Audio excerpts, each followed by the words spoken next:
أعوذ بالله من الشيطان الرجيم. بسم الله الرحمن الرحيم. الحمد لله رب العالمين، والصلاة والسلام على حبيبنا وحبيب الله العالمين سيدنا ومولانا أبي القاسم المصطفى محمد وآله الطيبين الطاهرين وأصحاب الأخيار المنتجبين. وقال رب اشرح لي صدري ويسر لي أمري واحلل عقدة من لساني يفقه قولي.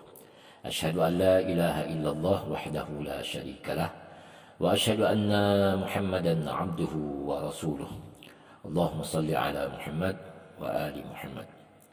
Para mahasiswa yang saya hormati dan saya muliakan, aqulu lakum jami'an assalamualaikum warahmatullahi ta'ala wabarakatuh.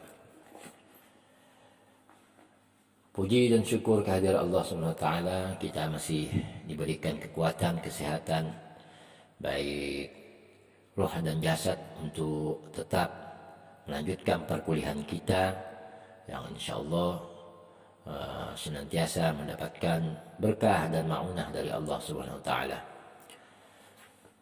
Salawat serta salam tidak pernah putus-putusnya kita sampaikan kepada Nabi junjungan kita, Nabi Muhammad sallallahu alaihi wa alihi. Allahumma salli ala Muhammad wa ali Muhammad. Allahumma salli ala Muhammad wa ala ali Muhammad. Allahumma salli ala Sayyidina Muhammad wa ala ali Sayyidina Muhammad. Semoga dengan salawat ini kita dimudahkan untuk sama-sama mempelajari, khususnya pada hari ini yang berkaitan dengan nilai serta moral, ya, ataupun etika yang berkaitan dengan kehidupan muamalah kita, baik antara muamalah ma'allah dan muamalah ma'annas. Dan kaitan ini sedikit banyaknya sangat berpengaruh terhadap perilaku ekonomi kita sehari-hari. Khusus di blog kali ini saya tidak akan membacakan hadis komparasi dari dua jalur, ya, tetapi karena memang berdasarkan berdasarkan pencarian saya selama ini di literatur yang menulis ayat dan hadis ekonomi, tidak terdapat kajian spesifik tentang etika dan moral, kecuali yang berbicara tentang hukum fikih muamalah, misalnya mudharabah, musyarakah, murabahah, dan itu juga bagian dari moral, ya, dalam konteks transaksi, ya, transaksi ekonomi. Nah, sebelum kita masuk ke dalam kajian-kajian tentang etika dan moral Islami yang kaitannya sangat berpengaruh terhadap perilaku ekonomi manusia, khususnya kaum beriman, maka saya berharap semoga pemaparan hadis-hadis dari jalur Ahlul Bait ini, atau asar, ya, asar tabi'in dari kalangan ulama salaf, kalau istilah sekarang itu dikenal dengan ulama salaf dari jalur Ahlul Bait Nabi, mudah-mudahan kita dapat pahami bersama, dan mudah-mudahan ini dapat memperkaya khazanah pengetahuan kita terkait dengan way of life, ya, di petunjuk setelah Al-Quran yang dapat memberikan kita peta untuk selamat dunia maupun akhirat. Para mahasiswa yang saya hormati dan saya muliakan, hari ini kita membahas tema tentang al-ithar. Jadi di dalam kitab Ensiklopedia Mizanul Hikmah, jadi jalur periwayatan perkataan hikmah dan hadis Rasulullah dari jalur Ahlul Bait ini, tema pertama yang dibahas di dalam kitab ini adalah tentang al-ithar. Nah, tentu ada sebagian dari mahasiswa yang saya muliakan tidak mengerti atau belum pernah mendengar apa itu isar. Nah, al-isar itu secara etimologis yaitu mengutamakan orang lain atas diri sendiri. Mengutamakan orang lain atas diri sendiri. Nah, yang pertama saya akan bacakan tentang keterangan qaul hikmah atau hadis dari imam-imam dari jalur Ahlul Bait. Pertama tentang keutamaan al-ithar.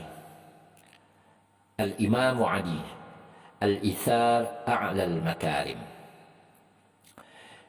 Imam Ali berkata, al-isar atau mengutamakan orang lain atas diri sendiri adalah budi pekerti, al-makarim yang paling tinggi.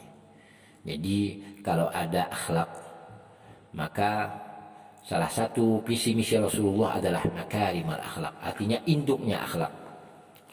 Nah, salah satu sifat yang merupakan bagian dari makarim al-akhlak itu adalah sifat ithar atau mengutamakan orang lain atas diri sendiri. Nah, kemudian dilanjutkan dari perkataan Imam Ali, al-ithar syimatul abrar. Al-isar adalah perangai orang-orang yang berbakti. Jadi salah satu ciri khas orang-orang yang berbakti atau abror, ya, kami pernah kita mungkin mendengar doa wa tawaffana ma'al abror. Nah, ciri-ciri orang-orang yang masuk ke dalam kategori abror itu adalah mempunyai sifat atau jiwa isar, ya. Ya, sangat mengutamakan orang lain dibanding dirinya sendiri. Nah, lebih lanjut Imam Ali mengatakan al-ithar ahsanul ihsan wa a'la maratibil iman. Al-ithar adalah sebaik-baik kebajikan dan tingkatan iman yang tertinggi. Jadi menurut Imam Ali, tingkat iman yang tertinggi setelah kita beriman pada Allah, Rasulnya, dan Al-Quran, adanya pembalasan hari akhir, maka salah satu sebaik-baik kebajikan dan tingkatan iman yang tertinggi itu adalah sifat itsar. Nah, kemudian al-itsar afdalu ibadatin wa ajallu siyadah. Al-itsar selain daripada yang sebutkan tadi adalah ibadah yang paling utama dan kemuliaan yang paling luhur. Ibadah paling utama dan kemuliaan yang paling luhur. Jadi isar itu di samping dia menjadi ciri khas orang-orang abror atau orang-orang yang berbakti, kemudian dia masuk dalam akhlak yang induknya akhlak, kemudian dia merupakan kebajikan dan tingkatan iman tertinggi. Isar juga adalah sebuah bentuk ibadah paling utama dan kemuliaan paling luhur. Artinya yang diabdolkan. Ada istilah abdoliyat. Ya. Makanya kalau saya pernah mendengar kajian-kajian di taklim jemaah tabligh itu, ada kadang mereka baca itu fadhailul amal. Jadi ibadah-ibadah yang mempunyai keutamaan abdoliyat. Nah, kalau sholat wajib, zakat wajib, haji wajib. Nah, isar itu sendiri itu dia masuk dalam kata abdol. Nah, artinya siapapun orang-orang beriman yang memiliki jiwa isar itu, maka dia telah melakukan sebuah ibadah yang sangat dimuliakan dan dianjurkan dalam Islam. Nah, disitulah hikmah muta'aliyah dari ajaran Islam, ya. Isar tidak diwajibkan, tapi dia merupakan ibadah yang utama. Makanya Imam Ali menjelaskan derajat tingkatan keutamaannya, posisinya, dan lain sebagainya. Nah, kemudian Imam Ali melanjutkan lebih jauh lagi, afdolus sakha al-ithar. Jadi singkat padat ya keterangan beliau ini. Kedermawanan paling utama adalah isar. Jadi kalau kita melihat orang-orang yang dermawan, mensedekahkan kelebihan hartanya dan lain sebagainya, nah isar ini di atas itu lagi. Karena kadang orang yang punya sifat isar ini, mereka mampu memberi walaupun dalam keadaan mereka sendiri membutuhkannya. Misalnya hari ini ada orang yang mampu menyumbang, ya, untuk membela saudara-saudara di Palestina yang sedang berjuang melawan hegemoni Zionis Israel. Padahal tidak ada pengaruhnya sebenarnya dalam kehidupan nyata. Kita peduli atau tidak peduli dengan Palestina, ya tidak ada pengaruhnya, ya. Tapi karena ada jiwa itsar itu sendiri yang merasa bahwa kaum muslimin itu sebagai kal jasadil wahid, sebagai satu tubuh, bila sakit satu maka yang lainnya akan merasakan demam. Nah, makanya salah satu bentuk kedermawanan yang paling utama menurut Imam Ali itu adalah itsar. Kemudian Imam Ali mengatakan amil sa'iran nas bil insaf wa amilil mu'minina bil itsar. Maka Imam Ali menjelaskan lebih jauh, perlakukanlah semua manusia dengan keadilan dan perlakukanlah kaum mukmin dengan al-itsar. Jadi apabila kita bersikap terhadap semua manusia dari agama, ras, golongan, aliran yang berbeda, maka perlakukanlah mereka dengan keadilan. Bagaimana perkataan beliau ini sangat-sangat cocok dan menjelaskan Al-Quran. Yang berkaitan dengan antabarruhum wa tuqsitu ilaihim.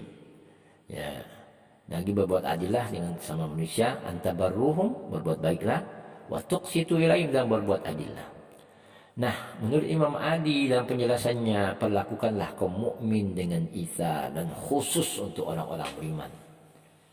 Nah, khusus untuk beriman, pembedaan perlakuan kita terhadap mereka adalah dengan itsar. Kalau kepada semua manusia dari berbagai golongan, ras, dan lainnya, itu adalah keadilan, ya.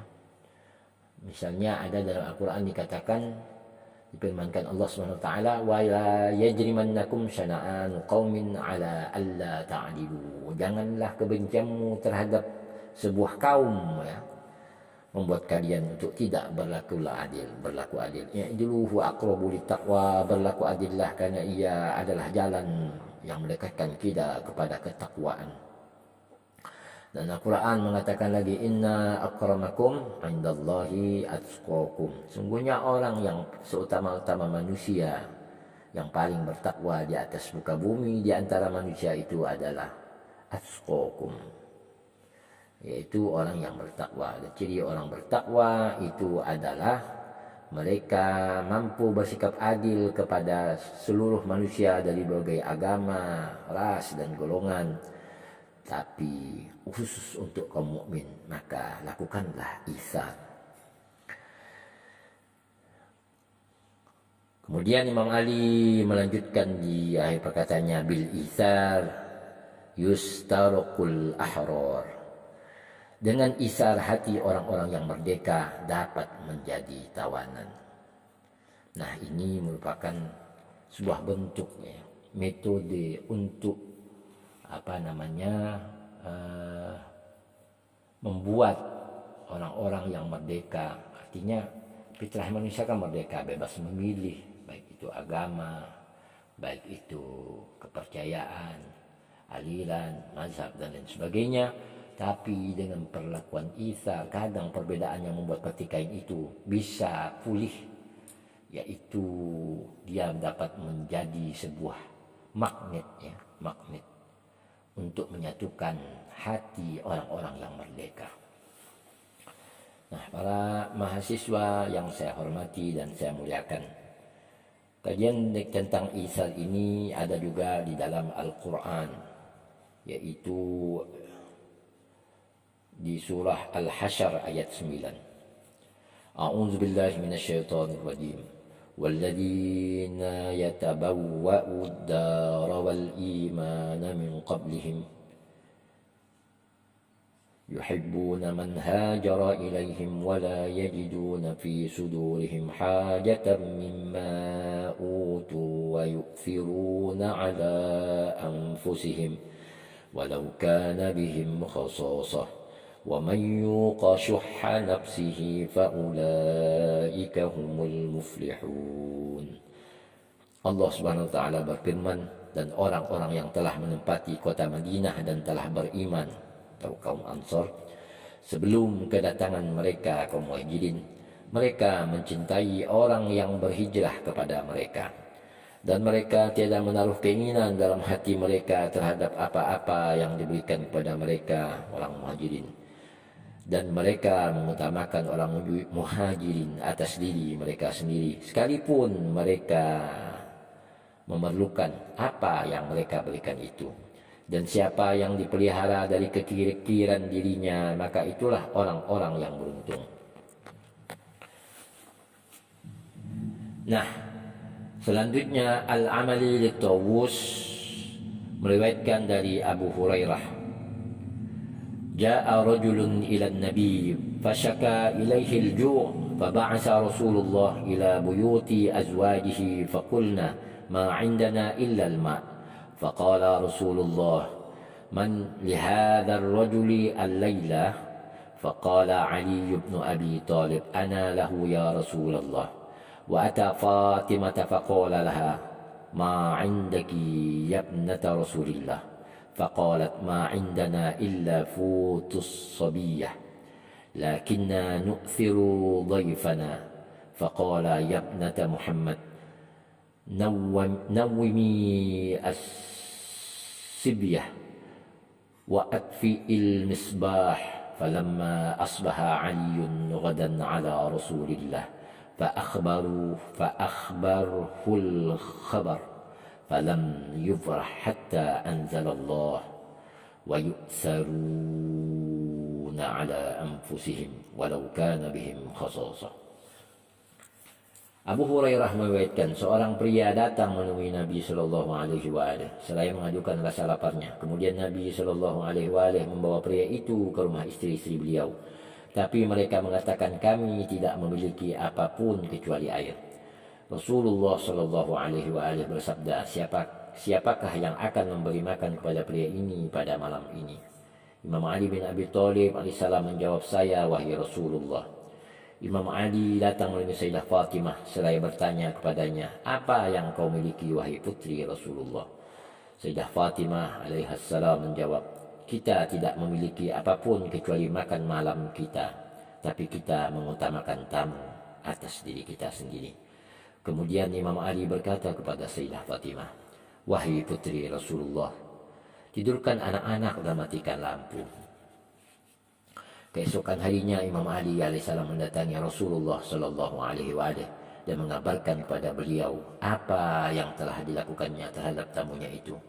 Tidak lama berselang, Allah Azza wa Jalla menurunkan firman-Nya dan mereka mengutamakan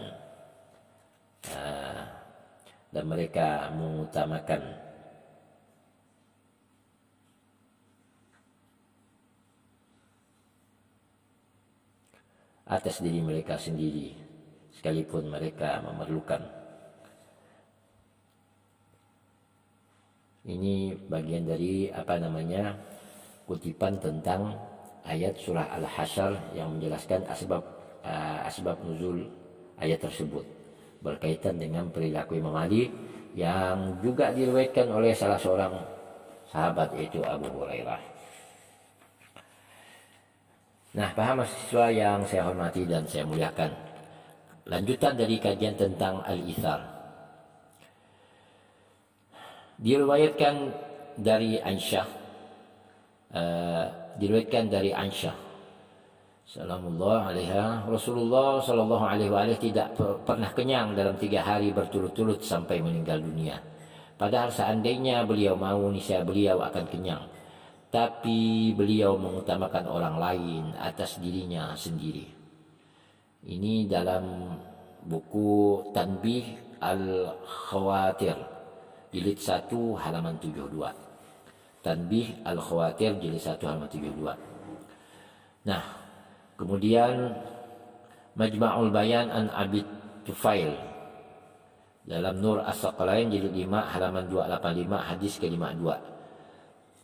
Ishtara Aliyun thawban fa'ajabahu fatasaddaqa bih wa qala sami'tu Rasulullah sallallahu alaihi wa alihi yaqul man athara ala nafsihi atharahu Allahu yawmal qiyamatil jannah. Abu Tufail, salah seorang sahabat Imam Ali, meriwayatkan suatu ketika Imam Ali alaihi salam membeli sepotong pakaian dan mengaguminya. Kemudian dia menyedekahkan pakaian tersebut seraya berkata, saya mendengar Rasulullah sallallahu alaihi wasallam bersabda, barang siapa mengutamakan orang lain atas dirinya sendiri, niscaya Allah akan mengutamakannya atas dirinya sendiri dengan memasukkannya ke dalam surga. Kemudian lewat jalur Imam Shadiq fi qawlihi ta'ala wa yut'imuna at-ta'ama ala hubbihi miskinan wa yatiman wa asira kana 'inda Fatimah شعيرا فجعلوه عصيدة فلما ضجوها وضعوها بين أيديهم جاء مسكين فقال المسكين رحمكم الله أطعمونا مما رزقكم الله فقام علي فأعطاه ثلثها فما لبث أن جاء يتيم فقال اليتيم رحمكم الله أطعمونا مما رزقكم الله فقام علي فأعطاه ثلثها الثاني فما لبث أن جاء أسير فقال الأسير يرحمكم الله أطعمونا مما رزقكم الله فقام علي فأعطاه الثلث الباقي وما ذاقوها فأنزل الله فيهم هذه الآية إلى قوله وكان سعيكم مشكورا. Ini Imam Ja'far Shadiq menjelaskan tentang asbab nuzul ayat yang saya sebutkan tadi. Suatu ketika Sayyidah Fatimah memiliki gandum, lalu dia membuat asidah, makanan yang terbuat dari tepung gandum. Setelah masak gandum itu, Sayyidah Fatimah menghidangkan asidah itu untuk keluarganya. Tiba-tiba datang orang miskin dan berkata, semoga Allah merahmati kalian, berilah saya makan. Imam Ali alaihissalam langsung berdiri dan memberinya sepertiga makanan itu. Tak lama datanglah anak yatim seraya berkata, semoga Allah merahmati kalian, berilah saya makan. Imam Ali kemudian kembali berdiri dan memberinya sepertiga makanan itu. Selanjutnya seorang tawanan perang yang baru dibebaskan datang seraya berkata, semoga Allah merahmati kalian, berilah saya makan. Imam Ali alaihissalam berdiri lagi dan memberinya sepertiga makanan itu. Mereka tidak menyantap makanan itu sedikit pun. Kemudian Allah yang Maha Suci menurunkan ayat-ayat surah Al-Insan berkenaan dengan mereka, yaitu ayat-ayat tersebut berlaku bagi setiap mukmin yang melakukan hal itu semata-mata mengharap keridhaan Allah Azza wa Jalla.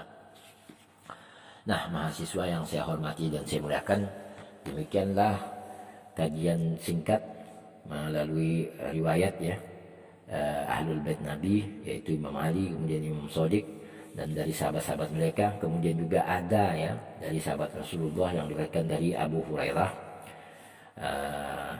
di dalam kitab Nur Ats-Tsaqalain jilid 5 halaman 285 hadis 53 yang dikutip di dalam Mizanul Hikmah ini.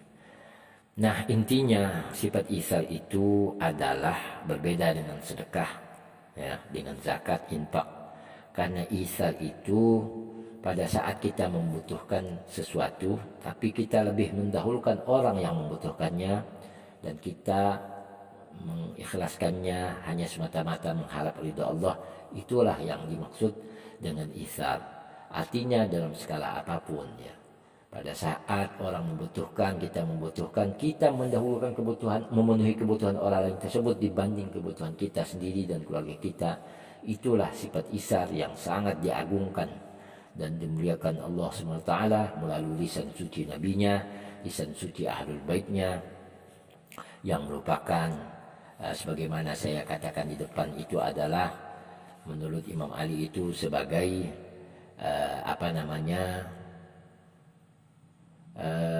sebagai orang-orang yang abror, sebagai karakter orang-orang abror. Nah, kemudian dia merupakan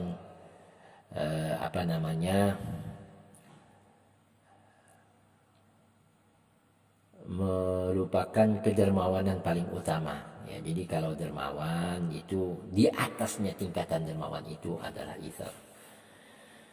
Semoga kita sebagai hamba Allah yang penuh dengan kekurangan dan hina ini mampu untuk mempraktekannya dalam kehidupan kita sehari-hari, karena sifat ini sangatlah langka khususnya di era digital, di era yang serba individualis seperti sekarang ini.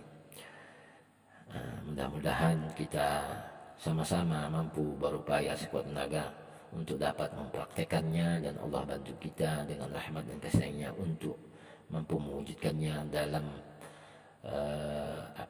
mendidik hati kita untuk menjadi hamba-hamba yang taat dan berusaha untuk mengajarkan amal-amal yang diberi keutamaan oleh Allah Subhanahu wa taala. Mudah-mudahan ini bermanfaat buat saya dan buat Anda sekalian sebagai kajian moral dan etika dalam kehidupan sehari-hari, yang juga sedikit banyak adalah merupakan sebuah sarana dalam mengentaskan kemiskinan ekonomi pada umat manusia. Aqulu qouli hadza wa astaghfirullah li wa lakum wa lisairil mu'minina wal mu'minat muslimina wal muslimat. Wa sallallahu ala sayyidina Muhammad wa alihi tayyibin at-tahirin wa ashabihi al-akhyar muntajabin wa qala aqulu lakum summa assalamu alaikum warahmatullahi ta'ala wabarakatuh.